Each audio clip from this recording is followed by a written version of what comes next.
Christ music, yeah. Hey yo, chosen, ha, yeah. Thanks for this one, man. You know I had to make a remix, you know. Hey yo, Cyrus, what up? Nothing, man. It's all about G.O.D. Tell him. You know, people going after material things, but I know. Right. Good evening. This is Chess and Wine, and I am a DB lad. Today, bringing you the chief arbiter of the South African National Schools Chess Championship, none other than Eazy Tshabadira from the host province, Gauteng province. And sometimes I thought from the Northwest province, or is it North something? But yeah, we'll find out today from him as we're speaking to the man himself, the biggest decision maker, chief arbiter, Mr. Eazy Tshabadira. Good evening, sir, and how are you? Good evening. Thank you, sir. I'm fine. How are you? I am super fine, and welcome to Chess and Wine, and we're glad to be speaking to you tonight regarding your duties, your role as the chief arbiter in the biggest schools event in the nation. Yeah, there was no Yes, question. no. All right, cool. Yeah. So yes, no man, you know what? I'm thinking before we just get into it, do you mind giving a short introduction of yourself? Obviously, right now we're introducing you as the chief arbiter at the National Schools Chess Championship, but maybe things might come out. Just a brief introduction, if you would, please. Yeah, it's like I said when I spoke to you earlier. I don't know which is it, Tshabadira, you want to speak to. Do you want to talk to the arbiter, to the coach, to the manager, to the president, to the administrator? But yeah, I'm glad you specified you're talking to the arbiter for the SA schools that happened last week, I think. Yeah, last week. I think it ended on Thursday or Friday, on the 6th, anyways. So yes, no, I was just hoping that it all comes out like that. Eazy is it's a coach, just like many of us. He's an arbiter, now the chief arbiter. He's an administrator involved in chess politics. I think you mentioned that you're a president of a region that side as well.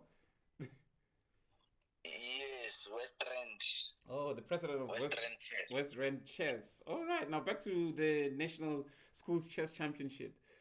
How was it? Your overall impression of it? How was I don't know? How was the event from the perspective of the arbiter, perspective of a coach, strength wise? What did you see? How was the event for you? I think the event was okay. I think a lot of things went right, and the mood, I've seen a lot of players enjoy the event, which is what I want. Yeah. What we like, we didn't have a lot of problems, we just witnessed kids enjoying the sport, and that's what we want also from the point of view of the arbiters. We want to see an event that is run smoothly and nicely. Yes, definitely. But how was it a very tense mood overall in the hall, or was it relaxed maybe for the first few days and it only became tense on the last day of the event, or was it an overall tense event or relaxed event for every player throughout? No, I think it was a relaxed event. It's only when it gets to the last rounds, when the coaches and managers start and the parents start taking out the calculators and everybody's working out to say, we need so many points and whatever. That's when you see tense. When players come into the hall and they been given a mandate to say, hey, we need so many points and whatever. And the smiles just fade.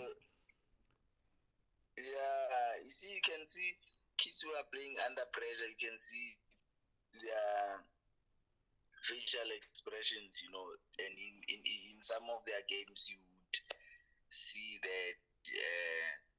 But we didn't have a lot of those issues where we would say, I think maybe a lot lot of kids were under pressure or whatever. I have seen, even on the last round, there were kids who played their games nice and quickly and they were out. Yeah. But then now, besides that, I know it happens that if you, especially on the last rounds, on the last 2 rounds, especially for the most competitive provinces, you would find that the coaches, the managers, they become, I don't know if pedantic is the word, like where they trying to make sure that everything goes, like if any like I don't know, you kind of encounter a whole lot of complaints. You hear managers complaining about a slight sound, a noise coming from somewhere. They're just so tense and that they just come and annoy the arbiters. Is that something that has happened in this event as well, like in the last few rounds, or was everyone relaxed throughout? Like, I mean, in terms of the coaches and managers.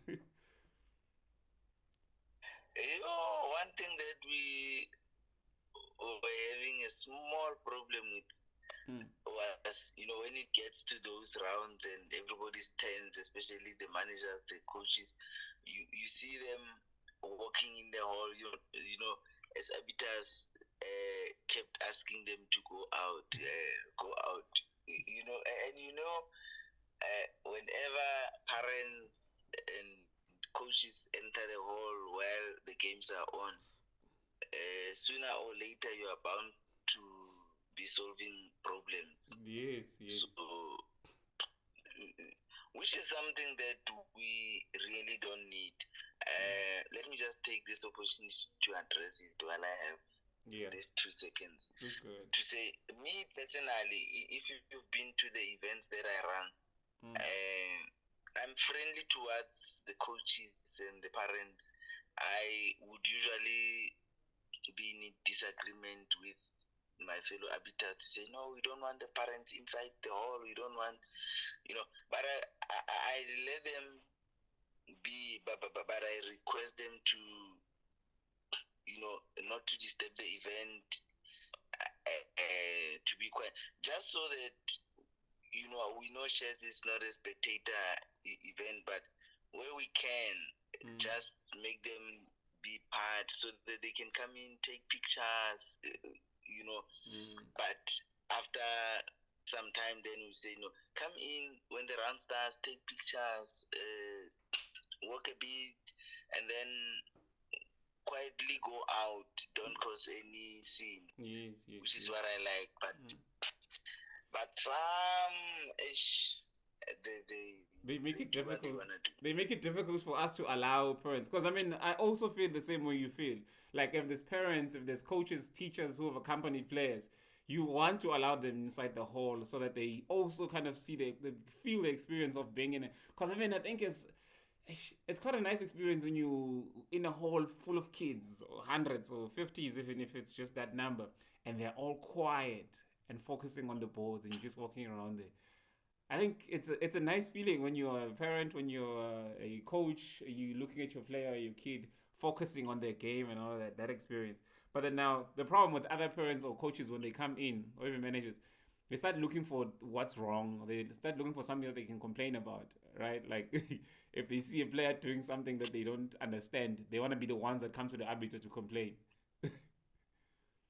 Yes, some even forget that they shouldn't actually be in the hall. When somebody is raising concerns, and you like, but in any case, you are not supposed to be here.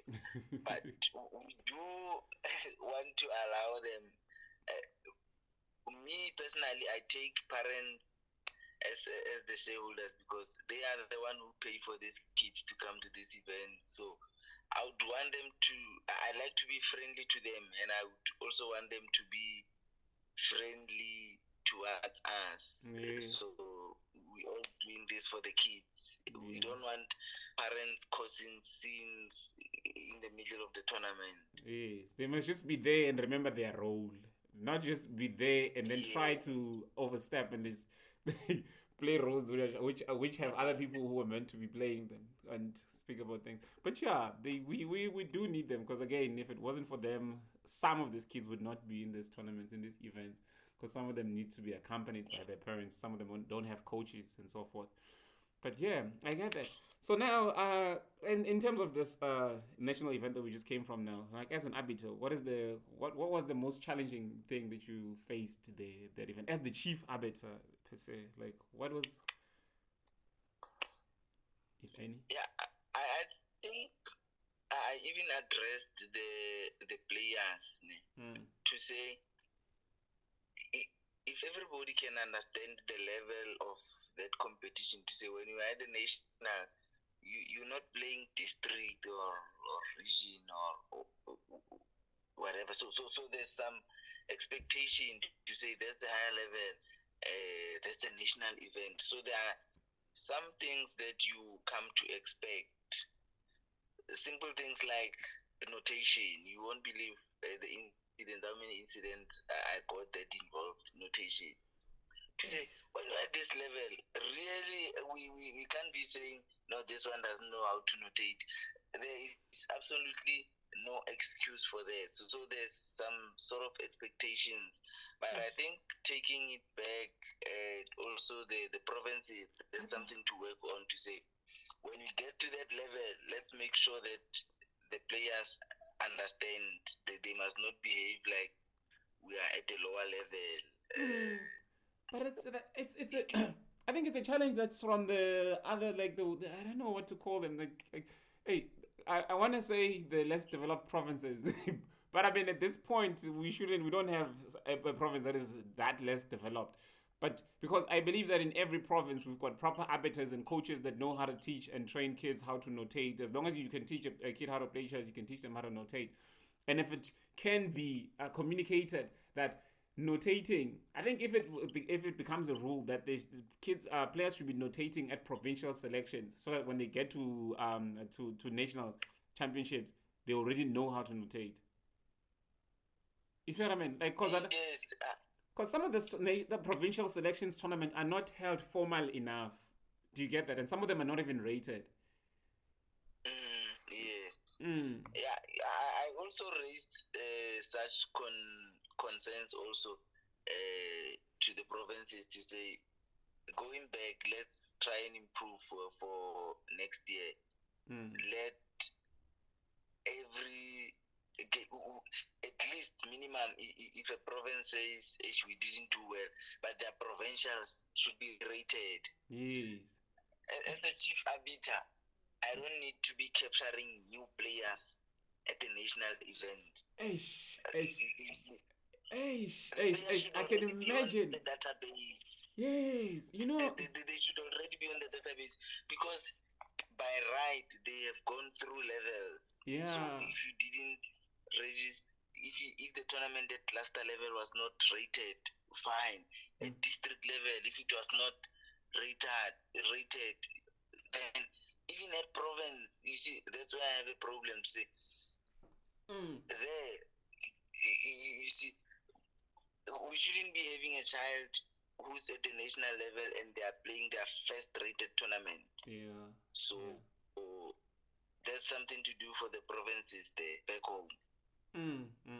That's a development issue from for the provinces, especially like you say, for the districts as well, to ensure that these players, because again, you find that most players don't play tournaments, and again, it's something that points to some of the challenges that the schools are facing, maybe on provincial or other levels, because it wouldn't make sense to have kids who have never participated in a rated tournament to qualify for the nationals over other kids. Because Yes, again, yes, because to qualify you need to be among the best in the province, right? So it yes. points to the weakness that I was mentioning So with the president of schools shares, that some communication issues, some challenges, some communication barriers are still there, where you find that information of selections don't reach certain schools, certain learners in time, and therefore those players don't get yeah, to have the opportunity to now play for maybe the district or the provincials, or to qualify from the sub district levels, because by the time they find out about the information, or some schools need enough notice to be able to transport or at least accommodate their own players. So I think that points to that challenge, because I don't think there's any province that doesn't have rated tournaments, eh? yes, we shouldn't get to a national tournament and kids didn't play rated tournament. It's like I was saying to them when I was opening to say at this level, guys, don't expect me to tell you about the touch move or what. You know, these are basic things that you know. I told them you're at a national level, you know, and you are not even under 8 or something. Yeah. So there are things that at this level they are given. You are You know, already should top know players. what the default is. Yeah. So, for example, if we tell you, no, this is the playing area, you should know what we are talking about. But I've noticed that it was a confusion even for some kids who these things were new to them. Yeah. So, but it's a learning curve. I think those that were at the event, they have learned a lot. They're taking the experience back with them. Yeah, but I mean, it's a very high level to be learning from. Like you're at competition level, high competition level, and that's where you are learning. But what's next? Are you aware if there's going to be any other events? You see, that's a question I should have asked the president. Like, are they qualifying for the next event, international event, or this was it for the year? I am not really qualified to answer that one. I also need answers myself on that one. So I think we will. I know the provinces met with Saska, so we will hear from our provincial secretaries or whatever as to the way forward.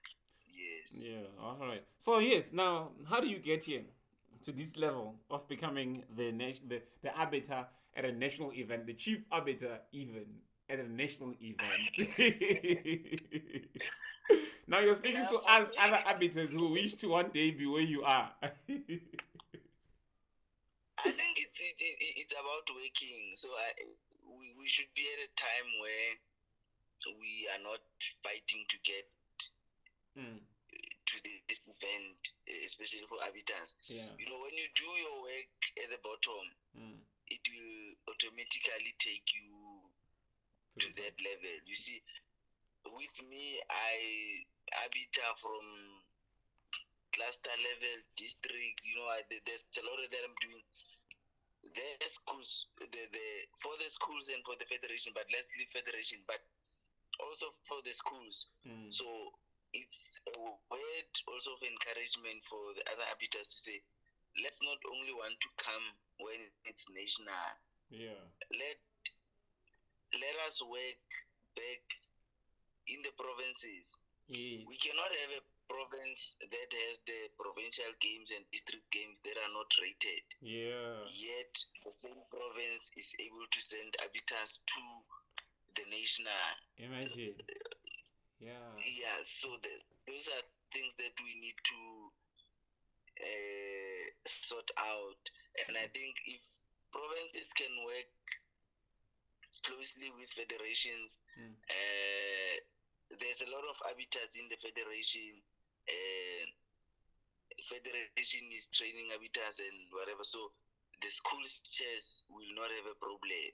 Yeah. So let's work from where we are, right in the corner where we are. Then we will get here. But for me, it's something that I've been doing. If you can remember, I've been a deputy chief arbiter, I don't know how many SA nationals now. That is why they saw it fit that I can do this, even though I was like, nah, man, I'm fine just being an arbiter. They were like, no, fit. What's there that you can't do? You've been a deputy for so long. Yeah.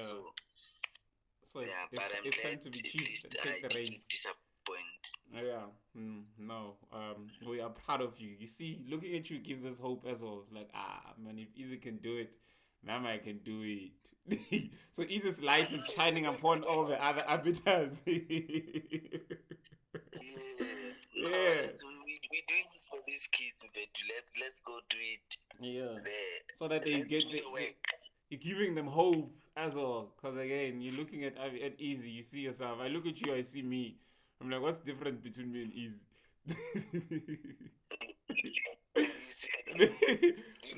Maybe again, it's a matter of skills and the things you know. Sorry, eh?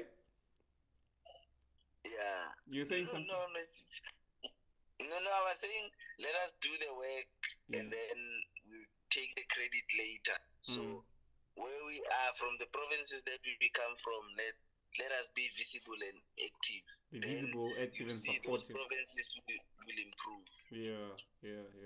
Because again, I think it would be funny if you were the chief arbiter and you're coming from Mpumalanga or Free State or Limpopo. Some of the three provinces that performed. I wouldn't know. That one I wouldn't know. But I'm saying for me, I would speak for me because then I started being the arbiter just for this event. I started it from district level, and not only my district. You know, I've helped out 2 other districts in my province. Yeah. Also to run the district events. I was at the provincials. I was there also working at the provincial selections. So when I got to national, at least you're taking somebody who has been active. Yeah. No, but besides that, your province as well is performing chess-wise. So that's another point that I'm getting to. Because again, yeah, they have to perform. Wait, I wanted to ask again. What's the hardest call you had to make? Did you have like a very challenging call that you had to consult your what do you call this team that you get, man, for dispute resolutions? I wouldn't say it was the hardest call, but compared to all the others you've had, where there's emotions and I like always when I make a decision that everybody's happy. I don't like to stamp my authority and whatever, so I take time on that. But I think some of the tricky cases where AD was not notating and the opponent would claim after like moves later, like 8 moves later or so many moves later, to say this one has not been notating and and then they have their expectations. They want this to happen. When players already have their ruling, and even when you show them they don't want to take that. But I handled everything well. In the end, I try to make, as with the arbiters that I work with, even when we started, I told them I don't want the arbiter to influence the outcome of the game. I try by almost to stay away from the game must be decided between the 2 players. Yeah. So I even advised my panel to say, if you are going to make a decision that will influence the result, please let us be sure. If you are not sure, call me. Yeah. Because I don't want to be dealing with things that happened and it has influenced the result, and the result is already there. But so that we know the result should be between the 2 players. But then how is that the most difficult that you face? Because I mean, I think that I would say that's the simplest call, right? Where you just allow the other player to notate in his own time or her time without making a move until they've finished notating, right? Or is it any trickier than that? Was there anything else involved past that? I don't know. What if the opponent says the other guy must default the game, must lose the game because they didn't notate? But it's not their call to say, though, is it? It's the arbiter's call. So even if they want that, It's I'm just rules, bringing right? it to you. You know, sometimes players will be asking things that are not even covered by the rules. So that if, like you and I would know, we'd say, no, if you are behind on notation, you must just catch up your notation on your time and whatever. Yes. But if you are faced with a child who's upset and they are like, no, he didn't notate, let him lose the game, and when you say what the rule says, now they become unhappy, then, That means they were naturally unhappy. It's the fault of their coaches and their parents. They don't know what they are doing. They don't understand the game they're playing. Because the thing about chess players, some of them are still learning the game even though they know how to play. Because they're still learning. That's the reason why there's arbiters. So why do you have to worry about what they want? But what? it's when there's emotions there, I also manage the kids and their emotions to say, I want every player to walk, when they walk out of the door, they are happy. Or at least they understand how the decision they are is. satisfied. Yeah. They must not say that arbiter. Yeah. Yeah. So at sometimes I spend time making sure they understand, Or even what calling the their rule managers says. to ensure that they understand as well, to explain to them. Most of the time I sort it out between players, but sometimes, like I say, emotions will take over. There's one girl who just threw their toys when she only has a king, and the opponent has a board full of pieces, and she's like, no, this guy didn't notate. She must lose the game. And she's like, so when you tell them, no, okay, let them notate on that time, then they don't want that. And it's weird because that was the under 15 and the under 18 sections only. So it doesn't make sense. It's not like we had under 13s and under 9s or under 11s, at least who you'd expect such from kids. Yes, but it also goes down to what we said earlier, to say at lower levels, if we have more this rated tournament, we will have a lot of problems. Kids would know what the rule states. Yeah. So, but it is what it is. Sometimes you get these situations, you resolve them as best as you can, and then we move on.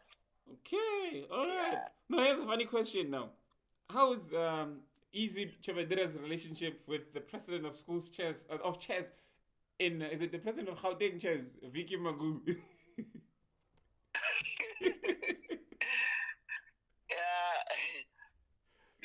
and Mr. Magu, we work together. We are in schools chess, in the Gauteng schools chess committee.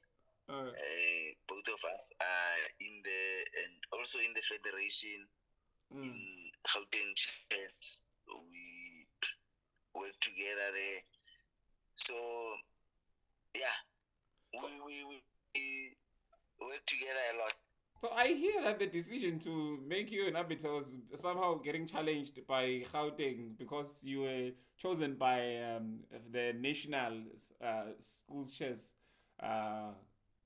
Saska instead of Gauteng, when according to Vicky it is supposed to be the hosting province that appoints an arbiter. Yes, no, according to the agreement, the hosting province provides the chief arbiter. Yeah. So, it just turned out that Gauteng wanted me as a chief arbiter, and National also wanted me as a chief arbiter. So, but then, I don't know how they got the clashes. The funny thing is that, listen, here's the funny thing. The funny thing is that Gauteng wanted you as the chief arbiter, and the National also wanted you as the chief arbiter. But National decided to be the ones that pronounce it first, that they are putting you as chief arbiter without consulting with Gauteng, right? I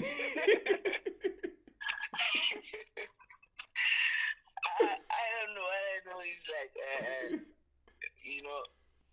they both wanted me to be the arbiter, and eventually it happened. I don't know, maybe if one thought the other won't appoint me or yes, what, but but both of them wanted the same thing. But then now one wanted to challenge because the decision didn't come from them; it came from the other who it didn't have to come from. Or did they even challenge? Like, give us some more details. Did they even try to challenge it, or did they just let it slip because it's what we also wanted? No, I think that the disagreement was not regarding my appointment as the chief arbiter. Like I said, both the SASC, South African Schools Chess Association, and Gauteng wanted me to be the chief arbiter. I think it's because initially SASCA wanted me to appoint me on some other thing again. So what's the other? What's the other thing? There was another role that they wanted me to play, but so was it talent scouting? Everything. No, there's people who are doing those things. So what other big role? No, remember when the event? No, remember when the event is hosted in a province? Yeah. There's usually this LOC that runs that. So it's just that because SASCA they are far, they also wanted me to assist, to appoint me on the LOC. Okay. So I think that's where the disagreements came about. And Vicky ended up being the one in charge of the LOC. No, there was the LOC did not come from Vicky or SASCA. It was the Department of Sports. It was the sports officials who were the LOC. The code just to give the requirements to say this is what we need, this is what we need, and. No, but then shouldn't there be someone from the federation or from the schools that is in the LOC as well? No, there's no LOC. Remember, this event is not just a chess event. Yes. There's tennis, there's rugby, jackski, whatever. Oh, so the organizing committee is the organizing committee that is involved in all the sports instead of just the chess. Yes. Oh, because it's not just the national chess. Yeah. Okay. All right. Now I see. No, I was checking because I was meant to be speaking to Vicky today because he called. He says he needs to clear up some of the things that have been spoken by the president of schools chess. But yeah, he'll probably come back to me, and then I was just checking on some info before I speak to him. No, that's how they run. The department takes care of all the sporting codes that are happening. So we just tell them we need chess clocks, for example. Yeah. Then they must see how they get them. So now, Mr. Chief Arbiter, tell us about this. Yes, here's an interesting thing. Because I also found out that you guys were unable to get chess equipment on the Friday. What was the challenge on that? Like on the day before, on the eve of the event. What was the challenge that was leading to the sets not arriving on time, the equipment and all that? No, that's the LOC part. Remember, as a code, we just say we need this and that. Yes. So how it is procured and wherever, that's not something that is in our control. It is the department that takes care of it. So you don't. But they made us aware that the supplier or the service provider, there were some delays. So were the delays, according to you, the delays were from the service providers? So it was not some underhand somewhere of manipulation from some... No, there was no underhand. Okay. And it didn't only affect chess only. It's for all the games. But apparently then there was a person in chess that was called and made aware of the challenge, and within an hour the equipment had arrived. What? No, it's not like that, man. It's a funny thing because it just... Yeah? No, when the department does their procurement. Then when they see that they won't be able to deliver on time, Yes. they also spoke to the coach to say, Chess, we might have a challenge in getting the equipment on time. Please make plan B. Oh, so the equipment that was being used for the first night was not the new equipment brought in by the department? Yes, it was the plan B. Oh, so the plan B was used throughout the event, or the next day when the equipment arrived, something else happened? Yeah, I know we used plan B when the event started. I don't know the other days. I think Mr. President will have more clarity on the other ones. All right. No, I just wanted to see. Okay, so as a chief arbiter, how anxious or scared were you when you saw things were not happening? The equipment is not happening. I mean, it's not coming. It's not arriving on time. It's going to affect your tournament. What? No, You? because it's something that we knew it can happen. So we spoke. We were talking. I was talking to Gauteng Chess. So I was talking to Saska to say this is the situation. Let's see what we can do. So between Gauteng Chess and Saska, then they made sure that we have equipment and we are able to start on time. Oh, perfect. All right. So yeah, I know you're from Gauteng, but how do you feel about Western Cape winning this one? Did they win?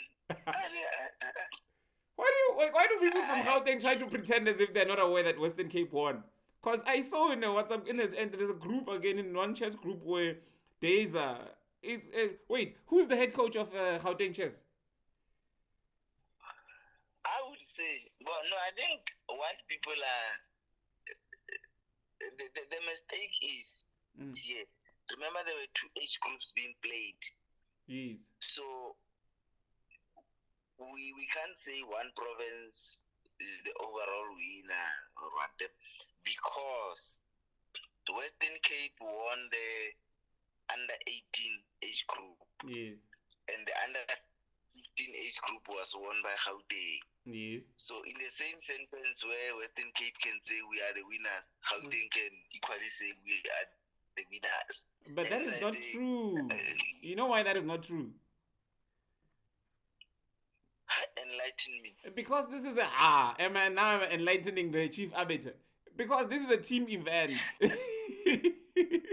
Yes. Yes, and the overall scores are calculated based on the amount of points accumulated by the players, all the players in the top 6 of each province.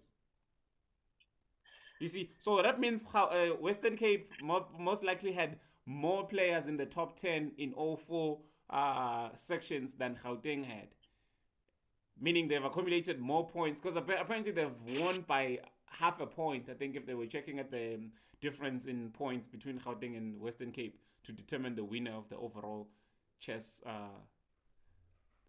competition. Yeah, in all honesty, if I speak as the arbiter, people might have their criteria to say, okay, this is how we choose the overall winner. That I'm not aware of. The criteria that I know of as the chief arbiter was that we have under 15 boys and under 15 girls. So we check the results of the top 6 per province, and then we determine which province is number 1, number 2, number 3 in that specific age group and gender. Yeah. So we would look at the results of the under 15 boys and under 15 girls. Yeah. Then we check the points just on under 15. We check the points. What did the boys do? What did the girls do? Yeah. So the overall of the boys and the girls combined for that age group will will tell us who's number one, who's number two. We were more interested on who's number one. So when we look at the result for the under 15 girls and under 15 boys, overall, Gauteng came up top. In the under 15s, yes? When we did the same for the under 18s, Western Cape came out at the top. But then are you aware that Western Cape was given the trophy for chess? Even Gauteng was given the trophy. No, Gauteng was given a trophy for the overall sports. Were they not? For all the sports? Isn't they were the winners of the overall, like all the other sports combined? Yes, Gauteng is the overall winner for all the sporting codes. Yes. But Western Cape is the overall winner for chess. You didn't see that? No, man. No. At chess, we had 2 trophies. Really? One for under 18, one for under 15. Hey. So the trophy for under 15 went to Gauteng. Yes. The trophy for under 18 went to Western Cape. Is that for real? Who's the head coach of Gauteng? I would have to. I think Mr. Magu is best to answer that one. Okay, no, because I spoke to David Deza. Deza thinks he's the head coach, and he also wants to come on and speak because he feels like they've also won. But anyways, I think for this, between the chief arbiter, Eazy the chief arbiter, and Chess and Wine, this is where we can end it for the day. Unless you've got more you wish to share as the chief arbiter, Mr. Tshabadira. No, on the 15 minutes.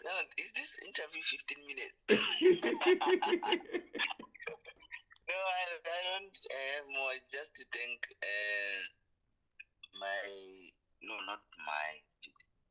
but the arbiters who worked with me. I never got an opportunity to thank them properly for the work that we did well. Yeah. So, yeah, just a few words. So, thank you. And also the players. I never got a chance to thank the players. You know, they behaved well generally. They're cooperating. Yeah, so overall, I'm happy about their behavior and everything. Yeah. All right. Yeah, so that. All right.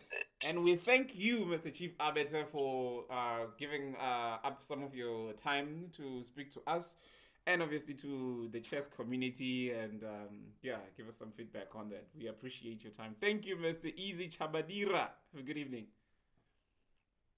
Thank you, sir. Good night. There you have it. The Chief Arbiter appreciates and thanks you, arbiters, who assisted him in running the National Schools Chess event. You have all been helpful to him executing his duties as Chief Arbiter. And obviously to you, the players. You've all been good collectively. Probably some of you were bad and some of you were not. But anyways, he appreciates you all. So they were more good than they were bad anyway. So yeah, it's been a great event. It's been a great interview with the Chief Arbiter, Eazy Tshabadira, from the National Schools Chess Championships that we've just held. And now we thank you for watching. This has been Chess and Wine, and I'm Eddie Bila. Good night. Ain't about the money, all the fame. For me, it's all about the love of the game of the game. It ain't about the money, all the